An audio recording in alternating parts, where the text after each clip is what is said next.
Today, we're talking about a classic high-rated suspense film, a story that keeps twisting again and again, with an ending that will definitely leave you stunned. The story takes place in London, England, in 1897, when people were fascinated by magic shows. During one performance, when the host asked for audience participation, two young men eagerly ran onto the stage. One was named Angier, and the other was Borden. Once the girl was tied tightly, the thrilling act began. As the stopwatch started ticking, the tension of life and death filled the room. Moments later, the curtain slowly rose, and the water tank escape was a success. The contrast was shocking, leaving the audience in awe before they burst into thunderous applause. After the performance, magician Cutter reminded Borden never to tie the wrong knot again. Safety was the foundation of all magic. It turned out Borden had tied a different knot on purpose to make it seem stronger. The girl brushed it off, but her husband, Angier, strongly objected, knowing such a knot was hard to undo underwater. Borden, however, believed magic needed danger and innovation, not the same old tricks. He even claimed he would one day invent a trick that would dominate the world. A few days later, the water tank escape was performed again, but this time, tragedy struck. Ignoring warnings, Borden once more tied the wrong knot. The girl failed to untie herself, and by the time Cutter smashed open the tank, it was too late. She was gone. Angier lost the love of his life, while Borden's arrogance had caused her death. At the funeral, Cutter tried to console Angier, telling him drowning felt like going home. Just then, Borden came to pay his respects, but everyone's eyes showed he wasn't welcome. Angier demanded to know which knot he tied, but Borden simply said he didn't know.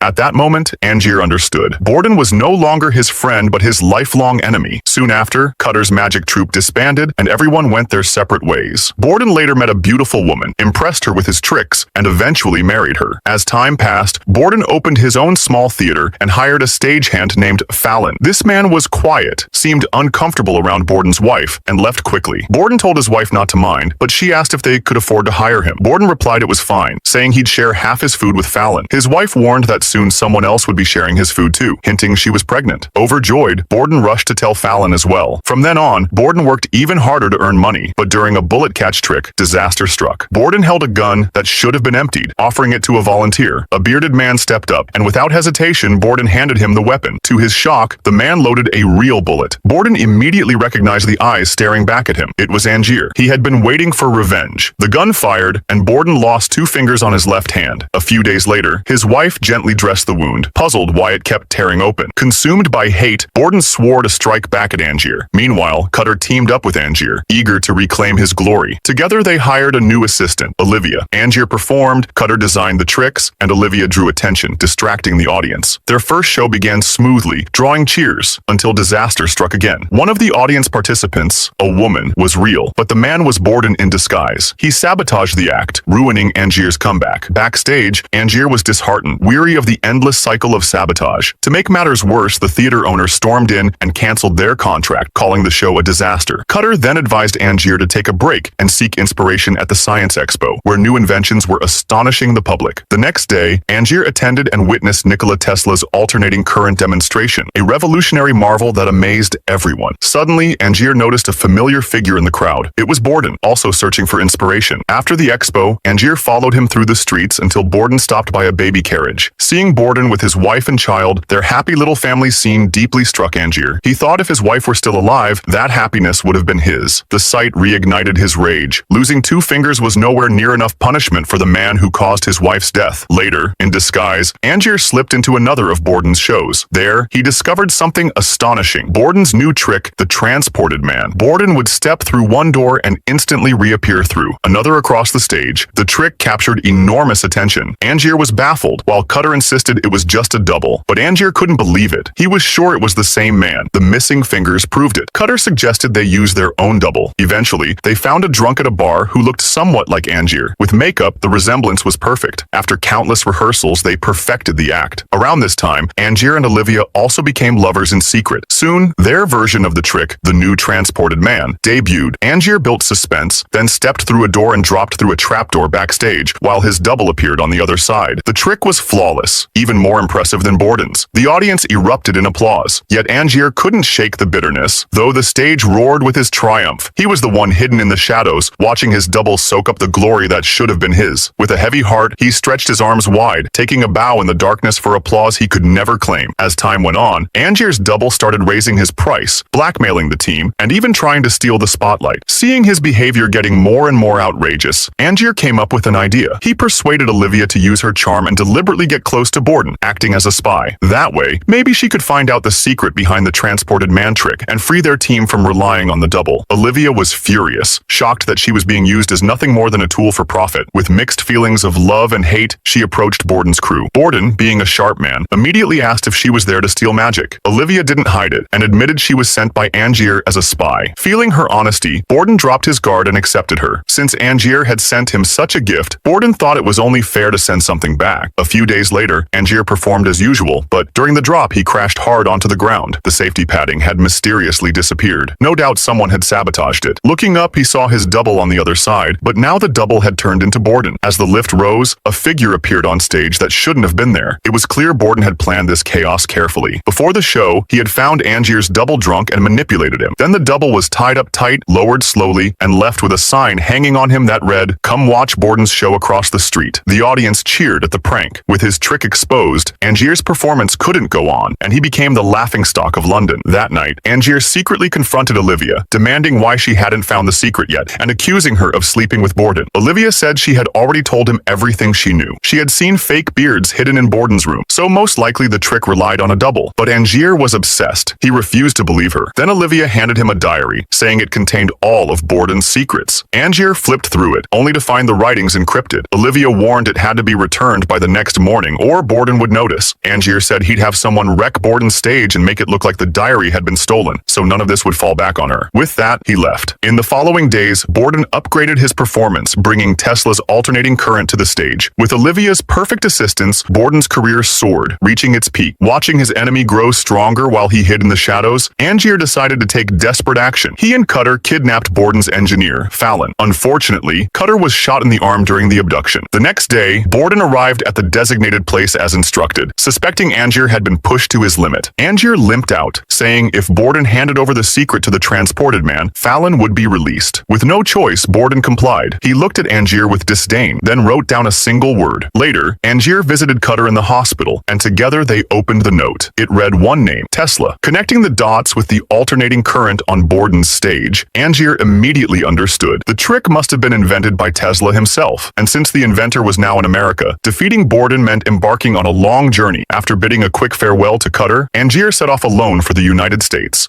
On the way, he studied Borden's diary and managed to decode many of his tricks. 10 months later, the train finally reached Tesla's location, Colorado, USA. Climbing into the waiting carriage, Angier noticed something shocking. This remote little town already had electricity. Without delay, he set out to find Tesla. Passing through a smoky, eerie forest, a fenced-off laboratory appeared in front of him, with clear warning signs of electrical danger. Ignoring them, he knocked on the door only to be jolted to the ground by a sudden surge of electricity. Tesla's assistant came out and told him that a meeting couldn't be arranged just yet. Angier was disappointed but said he would wait as long as it took. A few weeks later, Tesla's assistant approached Angier again and conveyed Tesla's willingness to cooperate. As long as there was enough funding, they could build a machine similar to the transported man. To prove Tesla's abilities, the assistant took Angier to a mountaintop and demonstrated wireless power transmission. Lights all around suddenly lit up, illuminating the entire place. Angier picked up a light bulb from the ground. It went out, but as soon as he set it back down, it lit up again. He was astonished, though the assistant gave no further explanation and quickly left. A few days later, Angier delivered the funds and finally stepped inside the laboratory. The sight was breathtaking. Bolts of lightning crashed and sparked everywhere. Then out walked the famous Tesla himself. He warmly welcomed Angier and promised to build the machine, but also gave a warning. Don't become too obsessed with one thing, or it will enslave you. Soon after, Tesla's transporter machine was tested for the first time. He borrowed Angier's hat and placed it in the center. Flashes of lightning struck, but the hat remained in place. Tesla's face fell, and Angier froze in disappointment. The assistant quickly stepped in to ease the tension and told Angier to return next week. Back at his hotel, Angier saw new guests checking in. The front desk explained they were Edison's men, here to compete with Tesla in science. Later that night, Angier finally reached the last page of Borden's diary. The truth shattered him. Olivia had betrayed him from the very first day, throwing her full support behind Borden and even becoming his lover. She had also revealed the double's identity, which allowed Borden to manipulate him, and the precious diary Angier thought he had stolen was nothing but a trap. The last line read, "My dear fool Angier, your woman has fallen completely in love with me, and the key word is not the method of the transported man. I only wrote the name of an American inventor to send you far away from London, so you'd stop interfering with me." Angier collapsed inside, realizing he had wasted a year chasing a lie set by Borden. Furious, he stormed to Tesla's laboratory, demanding to know if Tesla had been deceiving him too. The truth came out quickly. Tesla had never built a machine for Borden. He only agreed to Angier's request because he needed money. Angier asked if the machine could still be built, and Tesla said yes, but it would take time. Then he placed a black cat inside the chamber and activated the machine. But again, nothing seemed to change. Frustrated, Angier stormed out, thinking everything was lost. The money didn't matter. He was already a wealthy heir. But then he noticed something strange. In the ruins nearby lay countless identical hats. Looking down, he saw not one, but two black cats at his feet. Suddenly, it hit him. Tesla hadn't created teleportation, but he had accidentally built a cloning machine. Meanwhile, back in London, Borden's fame as a magician soared, but his busy schedule left his wife neglected. Even though he often told her, "I love you," she felt something was wrong. One day, overwhelmed by depression, she hanged herself. On the other side of the world, Angier returned to Tesla's lab only to find it in flames, most likely destroyed by Edison's revenge. The Transported Man project seemed doomed. As Angier prepared to leave America, the front desk handed him a surprise. Tesla had left behind a box. Inside was the machine, along with a note. "Any extraordinary thing will always attract unforeseen attacks. My final advice, destroy this machine. If you don't, it will bring nothing but pain for the rest of your life." But Angier was desperate. He ignored Tesla's warning. Back in London, Angier tested the machine. With a blinding flash of light, the Transported Man trick worked. Cutter handled investors and logistics, while Angier performed on stage. But there was one strict rule. Before each show ended, no one, not even Cutter, was allowed backstage. Cutter soon brought an investor, and Angier performed live. He stepped into the machine, vanished, and in the next instant appeared at the back of the theater. The investor was stunned. At one of Angier's new Transported Man shows, Borden sat in the audience completely shaken. The trick was so mysterious that even with his genius, he couldn't see through it. The crowd erupted in excitement, but Borden felt like he was sitting on pins and needles. Back home, he raged, unable to understand how the untalented Angier had pulled it off. And there was another mystery. The act was limited to 100 performances. What would happen after that? Most likely, it would go down as legend in the history of magic. Compared to the emotional Fallon, Borden said he didn't want to mess with Angier anymore. Hearing this, Borden was furious, vowing to fight Angier to the bitter end. He started studying Angier's magic, but could only figure out the surface. First, there was a trapdoor under his feet when he disappeared. And second, all the backstage workers were blind. After each show, they would always drag away a box. But with only these two clues, he still couldn't figure out the real secret. So, Borden decided to sneak into the crowd again, waiting for a chance to be called on stage, hoping to use that moment to observe the backstage more closely. One day, he finally got his chance. Borden stepped onto the stage and slipped into the backstage area. A blind man was guarding, and next to him stood a water tank. As Borden tried to figure it out, he couldn't understand why Angier would drop into a tank of water. Staring at Angier's increasingly twisted face, Borden realized something was wrong. He tried to open the lock on the tank, but it had been switched out for a fake. Outside, the audience was still waiting, unaware the magic act had already turned into tragedy. Borden pounded the glass helplessly as Angier slowly drowned. By the time Cutter rushed backstage, it was too late. Angier was dead, and Borden became the prime suspect. In court, Borden was charged with murder, and Cutter testified against him. Borden stayed silent, knowing no words could save him. In the end, the court sentenced him to death. Both great magicians of London had now fallen. The story should have ended here, but in reality, the cruel truth was only beginning. A man came to visit Borden in prison, claiming to be an assistant to a duke. He said he wanted to buy all of Borden's tricks, including the famous Transported Man illusion. To show his sincerity, he handed Borden a diary that he said once belonged to Angier. Borden didn't want to sell his secrets, but when the man offered to care for his daughter, he wavered. Thinking of the little girl about to become an orphan, Borden said he'd consider it. He opened the diary and started reading. It told of Angier's journey from traveling to America by train to his return to London. But when Borden reached the last page, his face changed. The diary ended with these words: "Dear foolish Borden, I've surpassed your Transported Man trick and successfully turned you into a death row convict." Staring at the shocking words, Borden's scalp went numb. Could Angier still be alive, taking revenge in the cruelest way possible? At that moment, a guard entered, saying the Duke had arrived with Borden's daughter. Overjoyed, Borden stood to greet them, but his smile froze. It wasn't the Duke at all. Standing before him was Angier, very much alive. Borden couldn't understand how, but he knew he had been trapped. Angier explained he only wanted to prove who the greater magician truly was. Nobody cared who was inside the box. They only cared about who was the killer. Borden shouted in rage, furious that Angier had dragged his daughter into this. Angier coldly replied that if Borden had truly understood him, he would never have caused the death of his wife. Realizing his own guilt, Borden pulled out the secret to the transported man trick, begging for peace. But Angier sneered and tore it up without a glance. It no longer mattered. His magic had already surpassed Borden's. Desperate, Borden begged while trying to comfort his daughter. Watching his beloved child taken away by his enemy, Borden completely broke down. But it was useless. No one cared if Angier lived. What they believed was that Borden had killed him. Later, when Angier returned to his mansion, he found Cutter waiting inside. Seeing Angier alive left Cutter speechless. He had seen the corpse with his own eyes. How could this be possible? Angier admitted the truth. Tesla had not built him a teleportation machine, but instead had given him a cloning machine. Cutter instantly understood. The man who died had been nothing more than a clone, while the real Angier escaped unharmed. That explained why nobody was ever allowed backstage, so the truth could be hidden. Hearing this, Cutter begged him to destroy the machine. Angier promised never to use it again and sent him away.